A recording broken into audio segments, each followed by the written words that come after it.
दूसरे को देख रहे हैं, वो 1,00,000 रुपए महीना कमा रहा है और मैं सिर्फ 90,000 रुपए महीना कमा रहा हूँ, मुझे 1,10,000 उससे आगे बढ़ना है। आजकल लोगों के पास धैर्य नहीं है, भागते रहते हैं, उसमें चिंता हो जाती है और चिंता तक पहुंचा देती है। हरे कृष्णा। कई बार हम सुनते हैं कि स्ट्रेस मत लीजिए, तनाव को दूर रखिए, टेंशन क्यों लेते हैं, आपके हेल्थ पे फर्क पड़ेगा, हेल्थ खराब रहेगा। कई लोग सलाह देते हैं, बिल्कुल सही सलाह देते हैं, स्ट्रेस नहीं लेना चाहिए, उससे हमारा शरीर, मन, बुद्धि सब खराब होता है। लेकिन हम विज्ञान में ये भी पढ़ते हैं कि कोलेस्ट्रॉल अच्छा भी होता है, अच्छा नहीं भी होता। Good cholesterol, bad cholesterol. तो वैसे ही एक गुड स्ट्रेस होता है, एक बैड स्ट्रेस होता है। एक टेंशन, एंजाइटी, तनाव अच्छा भी होता है और एक टेंशन, एंजाइटी, तनाव बुरा भी होता है। अब बोलोगे अच्छा, तनाव अच्छा भी होता है, चिंता करना अच्छी बात है, ये तो पहली बार सुन रहे हैं। तो आइए देखते हैं कि चिंता करना अच्छी बात है कि नहीं। पहले जो गलत चिंताएं मतलब भौतिक चीजों में लगे हुए हैं। दूसरे को देख रहे हैं, वो 1,00,000 रुपए महीना कमा रहा है और मैं सिर्फ 90,000 रुपए महीना कमा रहा हूँ, मुझे 1,10,000 उससे आगे बढ़ना है, ये चिंता भौतिक है। मुझे बड़ा घर चाहिए, ये भी चिंता भौतिक है। इच्छा रखिए लेकिन थोड़ा धैर्य भी रखिए। आजकल लोगों के पास धैर्य नहीं है, भागते रहते हैं, उसमें चिंता हो जाती है और चिंता तक पहुंचा देती है। तो जो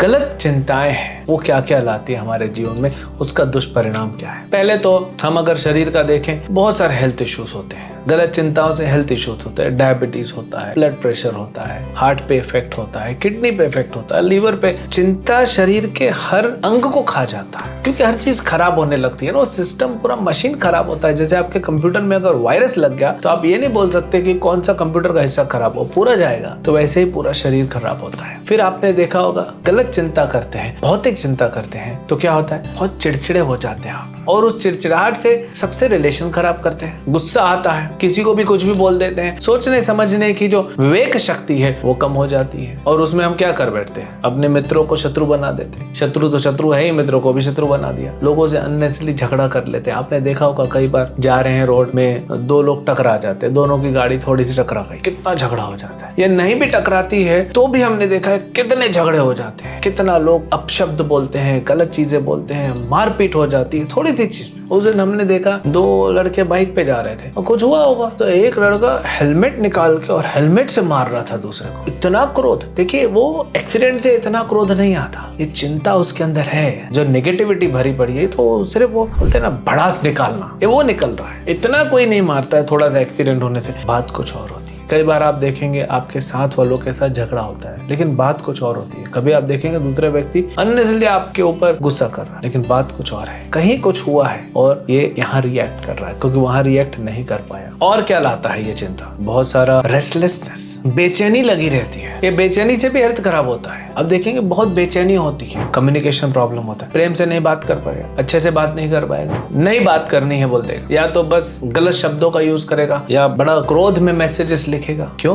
क्योंकि उसके पास कहीं कुछ चिंता चल रही है। और ये भौतिक चिंता ऐसे ही है, आपका शरीर खराब करेगा, आपका मन खराब करेगा, बुद्धि को दूषित करेगा, आपके रिलेशनशिप खराब करेगा, आपका कम्युनिकेशन खराब करेगा, आप चिड़चिड़े हो जाओगे, सब कुछ नष्ट कर देगा। इसीलिए कहते हैं चिंता मत कीजिए। लेकिन दूसरी भी चिंता होती है जो अच्छी होती है। वो क्या है? वो है आध्यात्मिक चिंता। माता यशोदा चिंता करती है कि नहीं? सबसे ज्यादा चिंता माता यशोदा करती है। क्यों? कृष्ण गाय चराने गया है, उसको कुछ हो गया तो, जंगल में शेर ने अटैक कर दिया तो, या किसी राक्षस ने, क्योंकि इतने राक्षस आते रहते, किसी ने कुछ कर दिया, हमेशा चिंता में रहती थी। को कृष्ण अभी भूखा है, नहीं खिलाया तो उसका तबीयत खराब हो जाएगा, भूख से रोने लगेगा, चिंता। तो माता यशोदा कितना चिंता में रहती है, लेकिन उनको तो ब्लड प्रेशर नहीं है, उनको तो डायबिटीज नहीं है, उनका हेल्थ खराब नहीं हो रहा है, वो तो और आनंद में है। तो ये होती है आध्यात्मिक चिंता।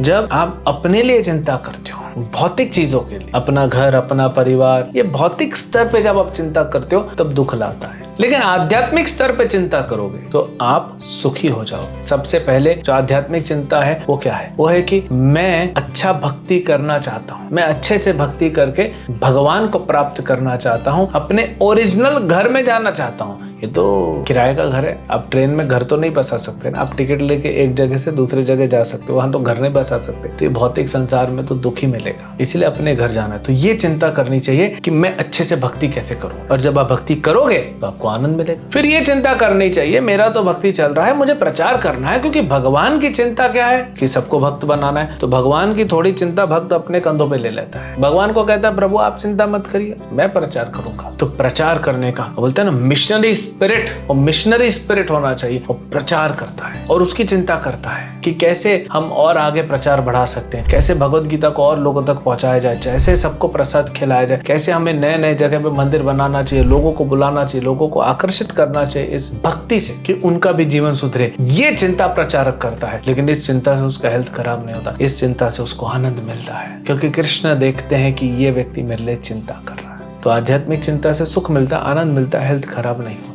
भौतिक चिंता करने से अगर आपको कुछ प्राप्त हो भी गया तो भी वो दुख लाएगा। बड़ा घर मिल जाए, बड़ी गाड़ी मिल जाए, बड़ी नौकरी मिल जाए तो भी दुख लाएगा। लेकिन आध्यात्मिक चिंता आपके जीवन को भी अच्छा रखेगा, जो बोलते हैं ना जीवन का सफर उसको भी अच्छा करेगा, मीनिंगफुल बनाएगा, और गंतव्य जो होगा अंत में भगवान को प्राप्त करोगे उसका तो कहना ही क्या। यहाँ पे चिंता अगर करके मान लीजिए अगर हेल्थ खराब हुआ भी तो भी अच्छा है, क्योंकि हेल्थ तो कभी ना कभी खत्म होना है, लेकिन हेल्थ खराब होता नहीं, कृष्ण के चरणों को प्राप्त करेंगे। तो ये बात समझ में आती है कि चिंता को या स्ट्रेस को आप छोड़ तो नहीं सकते, उसके बिना तो जी भी नहीं सकते ना। तो उसमें कौन सी चिंता करनी चाहिए जो हमारे आत्मा का पोषण करे। जब आत्मा का पोषण के बारे में आप चिंता करोगे तो शरीर का, मन का, बुद्धि का अपने आप पोषण हो जाएगा। हम थोड़ी बोल रहे हैं कि मत खाइए, हम थोड़ी बोल रहे हैं दिन भर बैठ के गीता पढ़िए या भागवत पढ़िए या नाम जप कीजिए और खाना भी मत खाइए। भगवान तो ऐसा नहीं कह रहे, भगवान तो स्वयं कह रहे हैं खाना खाओ, मुझे भोग लगा के खाओ। कहाँ मना कर रहे, भगवान को भी खिलाओ, खुद भी खाइए, आनंद में रहिए।